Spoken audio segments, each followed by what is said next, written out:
Good afternoon, everyone. Welcome back to the Moneyfront Facebook live session. As you all know, Moneyfront is one of the leading direct plan platforms in India today. We manage over 10,000 clients and we've been fairly successful in terms of last 1.5 years of our journey managing direct plans, and we were amongst the pioneers to set up this trend in the country, basically.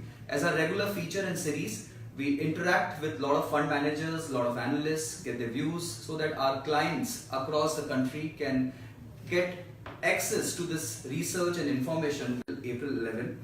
And prior to that, he had worked with Motilal Oswal Financial Services and at Reliance Industries Limited. Mr. Bafna, though, has an illustrious career, but he is very well known for one of his funds, which is Birla Sun Life Pure Value Fund. And for all those who haven't checked out the performance, let me not speak more about the fund. I would just request our audience to go and check the performance of this fund, and it speaks for itself. So thank you very much, Mr. Bafna, for joining us out here. And look, we keep doing this interesting session, which is more like a live chat and a frank conversation with fund managers. So we'll just try and capture your views for our audience out here in terms of what do you think is happening globally and locally. So just to start with, the scenario today is that though the index have gone up, right? The front headline numbers on the index show us all-time high number on Sensex and Nifty both. However, for the retail clients and for a majority of investors across the country, they haven't made returns this year. Somehow there are only 5-10 odd stocks which have kind of rallied in this entire thing, this calendar year.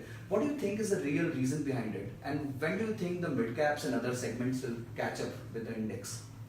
Yes, this year has been really tough with that regard. So of those 8,000 stocks, what we talk of, hardly 10 or 15 stocks have really delivered good returns. And so this type of phenomena happens every 5 years or 6 years. What happens basically, there are some reasons by which attribute towards this type of phenomenon where P multiple for large cap just goes on and on and on. So for example, the mega large caps in the country, they would inch up just by 10 or 12% expansion in the PE multiple, and then a lot of money start chasing those type of stocks. So just like FANG of USA, just like FANG stock of USA, pretty known, all of us know. Similarly in India, all those top 10 stocks, they are rallying. Now, had it been the same case, let's say for example, in what happened in 2008, post the carnage, only the large cap stocks were doing well. But though that period was like for 1.5 year where all the large caps did well, but the small cap and mid cap didn't do that good. But then since the period was very long, it took 1.5 year, 2 years, people didn't realize that only large cap stocks are moving. Now what has happened in the country in last 3 to 4 months, large caps have given 30 less. There is a feeling that no, only large caps are doing better, and then people just try to hug the index. So the one thing which generally most of the fund managers or chase momentum. So just see like us, let's say when you go to a shop, what are things you buy? You buy something in a normal parlance, you buy something which is more expensive because you feel something which is cheap has to remain cheap or something like this, cheap in terms of price. Same thing happens actually in stock market. Now you are thinking that they are becoming expensive, but then you will tend to go for those expensive stocks and buy those mega large cap, but more money will be made only by those small and mid cap stocks. So for all the investors who feel that you haven't made a lot of money in last 3 to 4 months, it's very normal. Many of the people have missed this rally, but then you can't capture all of them. Remember, it's the mid cap and the small and mid cap stocks which has given you the returns. So for example, if you track earning growth of Nifty, the next Nifty and further below, you'll always feel some of the large cap stocks have given good returns when they were mid cap and not when they were large cap. Let's say if it is 5-year earning growth for and the market cap growth for mid cap stocks would be as high as 20-25% CAGR, whereas large cap will not be more than 10 or 12% CAGR. So it's mid cap and small cap that will give you more returns. Just quickly hold on and sit straight. You'll make more money in these sectors. Okay, so that's the expert speaking for you. Perhaps maybe the headline number speaks otherwise, which is that large caps have delivered great returns in last 6 odd months. However, I think the view out here is that if you hold on to good quality mid cap and small cap schemes or stocks basically in your portfolio, those are the ones that will deliver higher alpha and higher returns for you over a period of time, basically. So thanks, Milind. So basically what I understand from you, that for a retail investor who was doing an SIP in a mid cap fund or a small cap fund and suddenly got scared seeing that for last 1 year he hasn't made returns, your suggestion would be to continue that SIP and continue that allocation? Absolutely, and this is the time where you should increase his allocation towards mid and small cap funds where probably you are seeing good quality stocks. So you just sit on a fund, try to analyze it. If you find 70-80% of the stocks in a well-earning growth trajectory, put on that fund. Perfect. So the idea is try and increase, make good of these times basically, and try and increase your allocation so that there is higher return to be made over a longish period of time. Okay, just coming on to the global scenario right now in Indian, how does it impact our country? So oil prices have been going up, which is obviously a big concern for our country. Interest rates have been increasing in US and possibly in India also will increase further.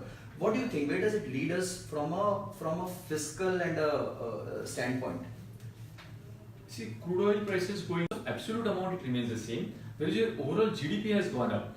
So your percentage of so-called under recoveries in those, when you are selling these fuels at a lower prices to common public, the government obviously recovers less amount of money, and this under recovery has to be compensated by government. Now this compensation will be significantly lower as a percentage of GDP. So yes, on government front, it's not a big concern. Everything, let's say if your GDP growth is around 7.5%, if your oil price is even beyond 10-12% growth, you're not going to have fiscal strain on the budget of government. So that way things should be pretty normal for us. See, then secondly, even I feel many of the people thinks that markets are uncertain or things are very uncertain, global, local and all. My personal opinion is markets are always volatile. I mean, markets are not volatile only when they are closed, that's it. But by the sheer nature, market have to be volatile. There is no particular reason by which markets will be steady. Every day you will find someone tweeting something, someone coming out with some reports, and there is a lot of fear that there will be some trade war. Then, if you see in last 3 years, there was initially a currency war. Before that, you saw some Brexit coming out. But then yes, we are beyond these things. Globally, one part in terms of what are the parameters in terms of currency.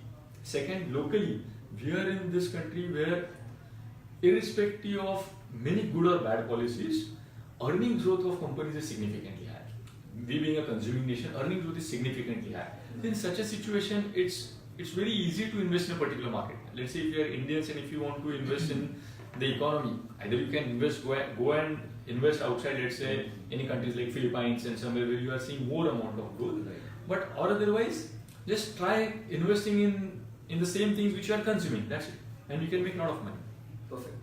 Thanks, Milind. And for all those who have joined us late, we are in a live conversation with Mr. Milind Bafna in our regular Facebook live session, basically. So Milind, I get, so there are global headwinds. However, you say that it's not much of a bother or concern right now. But in India particularly, do you see that our export numbers have been growing? Do you see there is a pickup in urban and rural consumption? What are those green shoots which you can see across the economy? Yeah. So in exports, what has happened? Again, so there are many misnomers what we generally feel. Say, like, for example, what has actually been driving the Indian economy in terms of exports? IT exports, like from 2000 to 2018, IT has been a sector where you have seen a lot of export growth. Now, as an analyst or as a fund manager or as a normal person, we tend to feel that nahi, IT thanda hai, IT mein employment nahi ho rahi and all those stuff, Is it really the case? Because when you see the number of TCS, Infosys and all other companies, when they are showing you 20% revenue growth, that means there is growth in IT. Don't mix employment with revenue. It might be happening that less number of additional people will be required for the incremental revenue. So you are seeing good revenue growth in IT. You are also seeing good volume growth in pharma. Value growth might not be the area because there are a lot of constraints in pharma. USA is specializing. In fact, all the nations in the world, they want cheaper and cheaper medical expenses. So you might not see value growth, but eventually that will come up. Apart from that, you see the sectors, whether it is auto-ions, whether it is textiles, in terms of chemicals, then agrochemicals, everything we are just how our currency has been strong. So as against other countries where the currencies have gone for a toss completely, Indian economy is pretty strong. We are still at around 68, 69 as compared to dollar, and if in the same parlance the others have depreciated by 30 to 50%, we have just depreciated by 8 to 10%. That actually shows the sheer strength in the economy. Okay. So on one hand we are seeing economic growth in terms of exports. Secondly, there's a lot of penetration, which most of our say FMCG companies, auto companies, if you see the numbers, they are delivering where consumption of the country is significantly high. Okay. So whether it is rural or urban, tier 2, tier 3, the aspirational levels they are taking to the new heights, and this is what is driving the growth of the companies. Because this is the quarter where you saw stupendous earning growth across the sectors. Okay, interesting. So you think there is a lot of scope left for the overall earnings number to increase and per se the markets to... Yeah, in fact, probably since last 3 years, we are talking of those 2 quarters to come. When will those 2 quarters come? Yeah. And, We're talking about this for last 1 year. And these are the first 2 quarters. Okay. First 2 quarters. So you think that time has kick off for our economy? For the earnings season. Okay, Yeah. okay, that's interesting. So what Milind basically says is that those 2 quarters or those charismatic quarters which everyone have been waiting for, when the Indian economy will start picking up and will start giving higher and higher EPS numbers, basically, perhaps have started. And let's all hope and see how these numbers turn out to be. Continuing our discussion, Milind, this is a very interesting year, right? Though we are a year away from the general elections, however, the noise level and the decibel level around it has really soared up, basically. And maybe perhaps because we will head into 3 or 4 state level elections before we hit the general elections. Now, I honestly don't know whether elections play a big role in terms of deciding the fate of markets, but I think sentimentally or psychologically there is a connection which investors have kind of built up over a period of time with elections and markets, basically. What's your take on that? And how do you think the markets will take up this election year? Now then there are 2 aspects of election year always. So one is the P multiple in an election year, and one is the EPS growth in an election year. Okay. So the product of that is the market. Absolutely. What happens in an election year typically is there is a lot of fear of uncertainty, and whether there will be change in the government, the anarchy will be there, or the government will come with the magical numbers on the street, and then the reforms process will continue as it is. So there is a uncertainty which gets captured in the P multiple, and which we have seen across. Across it has been, you're absolutely correct. Across there has been an uncertainty. So that is one. Second is EPS growth. See what happens in a year of election is you elect that year begins, or this election year particularly has a lot of inflationary pressures. In terms of you will see inflation going up because a lot of spending happens across. So whether it is from the government side, whether it is from the public side, so money is there across the country. Now you are also seeing MSP going up. Right. So as the MSPs goes up, you see rural spending coming up. Secondly, in terms of urban economy, there is good amount of money flow from private capex too, which has just picked up.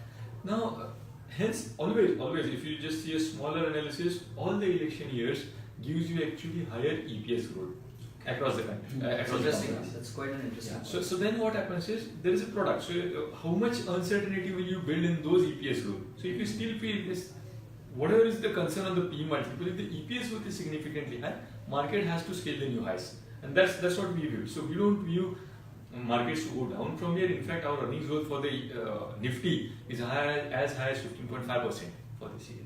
Okay, so very interesting points here raised by Milind, which is that election year typically sees a consumption boom because of a lot of easy money flowing across, and maybe government also ends up spending a little more than normal. MSP hike perhaps is one such case in point.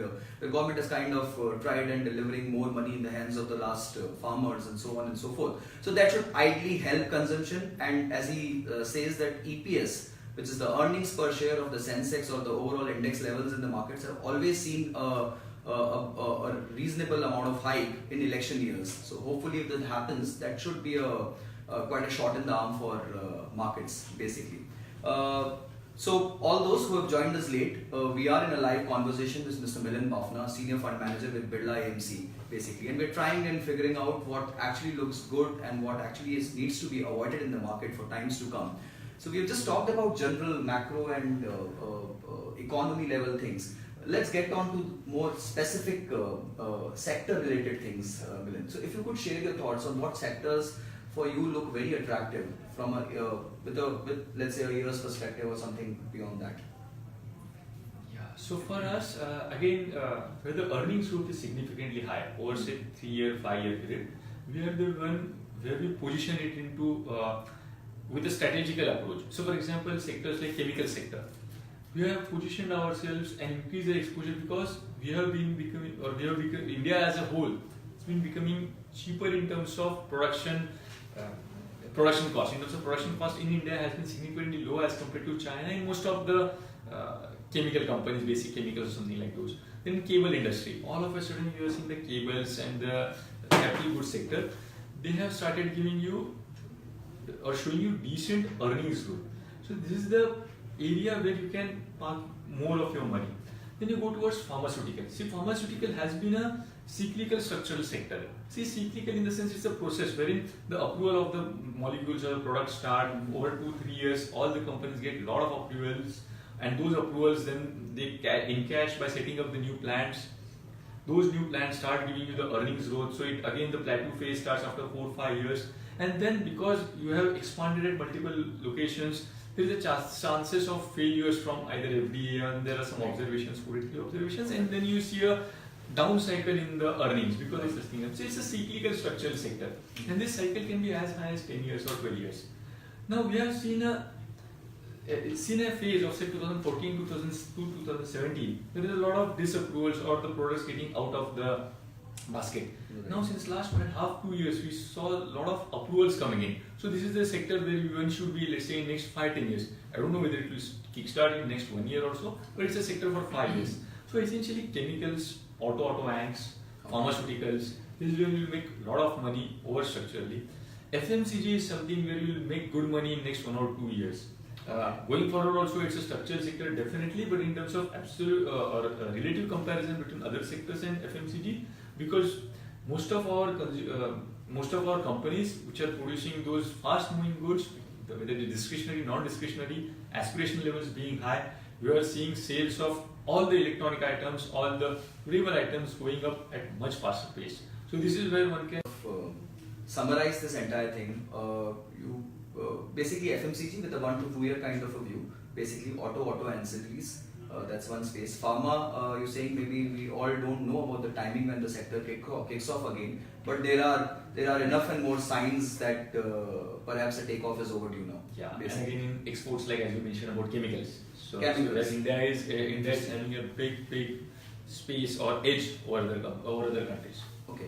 There are some concerns. Okay, so I get the good part of it basically. Now let's talk about the bad part of it, where we think that we still have a lot of work to be done as a country, as an economy, and banking especially comes to mind when we talk about something, and especially PSU bank space with a lot of whatever bank loans, defaults, and all those kind of things hanging over us. Where do you think the banking space goes from here? So essentially for India, what has happened over last say 1 decade or so, there is a clear-cut demarcation between retail banking, where there's a lot of increased demand for retail consumption. So whether you're buying a mobile or a television or a car, you tend to buy it on a loan. So there's something called retail banking, and then you call something like the commercial banking also or corporate banking. Now over last 5 years or 8 years, the retail banking has taken a big leap. Because again, I will not say that capex was not happening, but retail banking has been higher because again, as we discussed about aspiration levels, people wanted to consume things, they got easy loan, they started buying it. So that will still continue. Okay. Now with the corporate banking or the loans for the projects, which was not happening over those say last 5 years, 6 years, even banks had a problem of NPA issues, they were averse in lending. This is a time where a couple of banks have actually cleaned out of their balance sheet. Now this is the time where there will be credit growth, and once the credit growth picks up, there will be good amount of return generated in couple of banks. I would not put all the PSU banks into one basket because the quality issues are significantly different. Someone which is completely clean, whereas there are other banks which I don't want to name over here, but I don't know whether they would get clean in next 1 year or 2 years. Okay. So we have to be very cherry picking those typical banks. Okay. So that's the reason as a house also. We are very bullish on the NBFC or retail lending space. Okay. So the entire space has got a lot of returns in terms of earnings growth. companies in this space are showing a credit growth of more than 25 to 35%, Absolutely. which is a decent space to make money into. Just a related space, and maybe perhaps a bit more closer to your heart, is the space which is now getting unfolded over a period of time, which is insurance and your own industry, perhaps. So we've seen some mega things happening. This particular segment of the market is moving. Yeah. So AMC, historically India, there was not a big, or Indians are not those basically heavy risk takers as far as past is concerned. So our saving rate was as high as 35, 40, 50% also, and people tend to save things and then used to buy some assets. Now, apart from buying assets, there's a propensity to invest those, and that has been started over last 5 years or 8 years with a lot of efforts from so the entire mutual fund industry, AMFI, everyone actually working towards, as we move from 20 lakh crore even further higher, will be making more money for the people in a way. So it's like public money which is made only for themselves. This is a really good space where one can actually put money into. Okay, so that's interesting. That's his thought basically, and perhaps I think mutual fund sahi hai campaign and all those things of micro education at a very grassroots level and everything that's getting paid off in the industry. And I think financialization of savings is one large overarching theme which is playing out in this country, maybe. Right. So we have one or two questions on the Facebook where audience are watching us live basically, and I'll just try and tweak one question. So what is the kind of FII and FPI flow which is expected? Because perhaps what we've seen, and I think the genesis of the question is, we have seen only domestic money kind of holding the market for last 8-9 months. The foreign money is still eluding us. So what do you think is the trigger point, and when can we see both sides kicking in? Actually, it's again a misnomer, I feel. So there's a fear because what we are seeing that FII money is going out, because every day when we see the numbers 100 crore to 400 crore FII exit. But then all of a sudden you saw a QIP of HDFC Bank and 14,000 crore money pumped by FIIs. Right. So it's just that FII money is not going out significantly. It's just that reallocating itself in a couple of stocks where probably, again, whatever the metric is, whether it is MSCI index or earnings growth, so the money is getting parked into different locations, different asset classes. That's why. See, hadn't it been that case, probably rupee would have been at 75 or 76. With this type of FI exit, people are seeing rupee would have depreciated much higher from current levels. Now, so FI exit is not there. It's just that FI inflow can come. Now, why FI will exit? Now, let's see someone in terms of Nifty in US dollar terms. Nifty in 2006 is at the same price right now in terms of dollars. Okay. So USD, which is around say 150, Nifty is still around 150 level. So has the FI really made money in 10 years? If someone would have come 10 years back, till now he hasn't made a single money in dollar terms. Okay. Now the fear of FI was, if the rupee depreciate to 75 and 76, just like the other currencies, then he will further lose his money by 10 or 15%. So better to come out of the money, come out of the market and put it in some type of currency instrument by which at least its earnings get restored. Okay. See, this type of phenomena occurs in all the countries. Whenever you see the currency depreciation is going to happen, you see FI exit that further pulls down the stock markets, further pulls down the currency, and it goes into a spiral. Fortunately for us, your currency is very strong, because of which FI exit has actually not happened. Okay. So basically you're saying that currency depreciation though has not happened to an extent which other emerging markets have seen basically, and FI exit, it might look optically so, but perhaps is more a reallocation of their funds within other asset classes to kind of preserve that currency value, and some exit of course basically, right? So great. Now I think we're coming towards the last part of this session. Thanks Milind for your great views.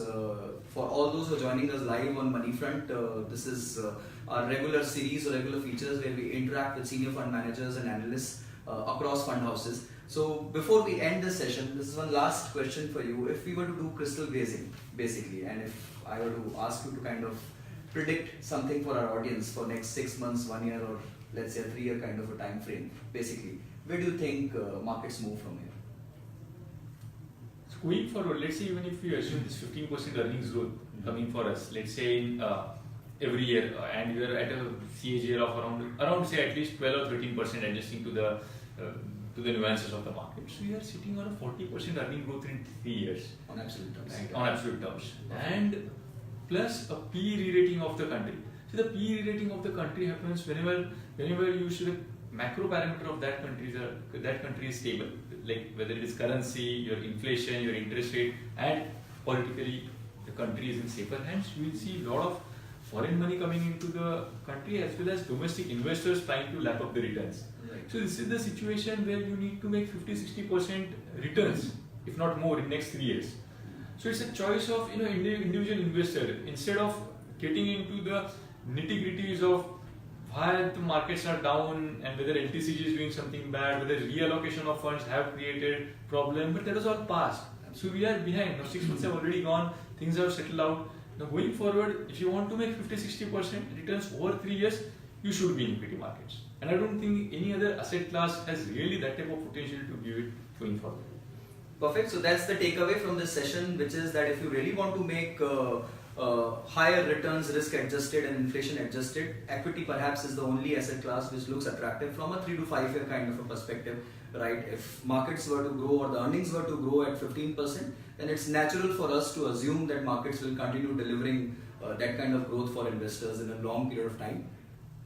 However, that condition being that markets will never be a linear line from where we started and never be a stable thing. Volatility is a part of investment as a game. Thank you very much, all of you, for joining us out here at our Facebook live session with Moneyfront, and we hope to have you as an audience in our next session pretty soon. Thank you, Milind. Thanks for joining us. Thanks. Thank you.